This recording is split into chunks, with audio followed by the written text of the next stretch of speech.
Assalamualaikum warahmatullahi wabarakatuh. Good morning, everyone. Thank you for giving me this chance to deliver my speech today. I hope what I say here can be useful and make us more aware about something that has become very close to our daily life, especially for children. That is the influence of playing social media on child psychology. Nowadays, social media is everywhere. It has changed the way we live, the way we talk, the way we learn, and even the way we see ourselves. For children, social media is not something strange. It's already part of their world. But the question is it good for them? Or is it something we need to watch carefully? In the next slide is what is social media and why do children use it? Let's start by understanding what social media really is. Social media is any digital platform that allows people to share stories, ideas, pictures, videos, and messages. It connects people from different places, cultures, and backgrounds. For children, some of the most popular platforms are YouTube, TikTok, Instagram, and WhatsApp. When I look around, even very young children, maybe 5 or 6 years old, already know how to open YouTube and find cartoons or games. Why do children like social media so much? Because it's fun, colorful, entertaining, and gives them a place to express themselves. When they post something, like a funny video or a photo, they feel happy if their friends give them a like or a comment. This makes them feel safe and popular. Many children also use social media because they do not want to feel left out. They want to follow trends like new dance or challenge or TikTok because everyone else does it too. Okay, we'll continue in the next slide. The positive impact, what good things children can get. Is social media always bad? Of course not. Social media can also bring positive things to children if they use it the right way. First, it helps them learn many new things quickly. For example, they can watch educational videos about science, nature, animals, or language. Second, social media helps children become more creative. Many kids today know how to edit photos or videos, create digital drawings, or make short films. They enjoy showing their talents to the world. For some, this helps build confidence and communication skills.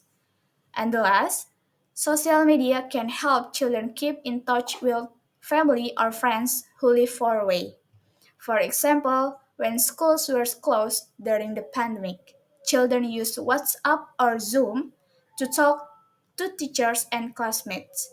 They could also call their grandparents who live in another city.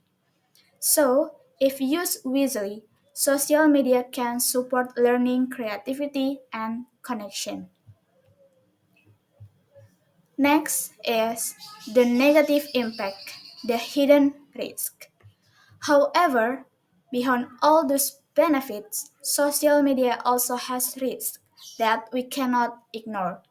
This is what we need to pay attention to as parents, teachers, and other brothers or sisters. One big danger is cyberbullying. In the real world, children might be bullied at school, but in the online world, bullying can happen anytime, anywhere. Hurtful words, bad comments, or embarrassing photos can spread very quickly. This can make children feel sad, scared, or alone. Some even lose interest in studying or meeting friends.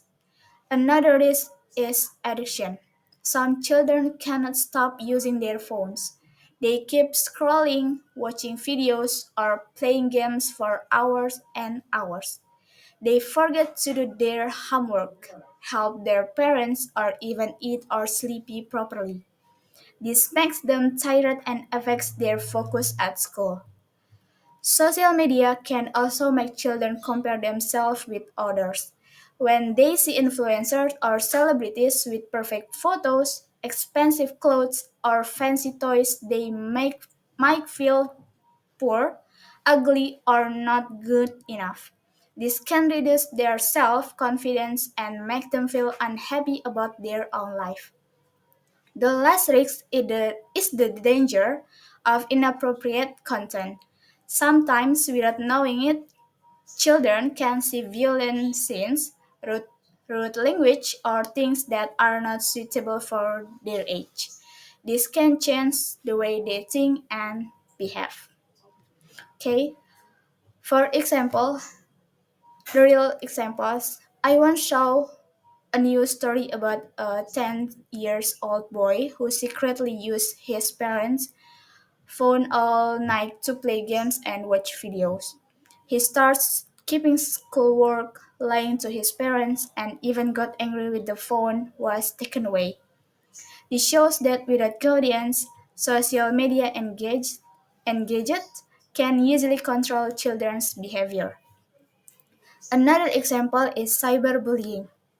Many teenagers have shared stories about being humiliated online. Some of them feel so ashamed that they stop going to school or lose friends. We do not want this to happen to our children. The next slide is what can we do? Solution and tips. So, what should we do? Should we forbid children from using social media? The answer is no. Social media is already part of life today. Instead of banning it completely, we need to guide our children to use it wisely. First, set clear rules for screen time. For example, only use gadgets for 1 until 2 hours a day after homework and chores are done. No gadgets during meals or family time. Second, parents should accompany their children when they are online. Check what video they watch, what game they play, and who they chat with. Third, teach them about internet safety. Do not share personal information, do not talk to strangers, and tell them what to do if someone bullies them online. Fourth, help children balance online and offline activities. Invite them to play outside, read books, do sport, help in the kitchen, or do art projects. Real world activities help children develop social skills, empathy, and discipline. Okay, and then schools also have an important role. Teachers can teach students about digital literacy, how to use the internet responsibly. Communities can make programs for children to spend more time outdoors, doing group activities, sport, or learning new hobbies. Families can create simple rules like no phones on the dining table or family gadget free night once a week. Small steps like this make a big difference. The last is to close my presentation, I want to remind us all social media is powerful tool. It can be good or bad depending on how we use it. For children, their minds are still growing. They need our help, our time, and our guidance. Let's not just give children gadgets to keep them quiet. Let's talk to them, play with them, and guide them.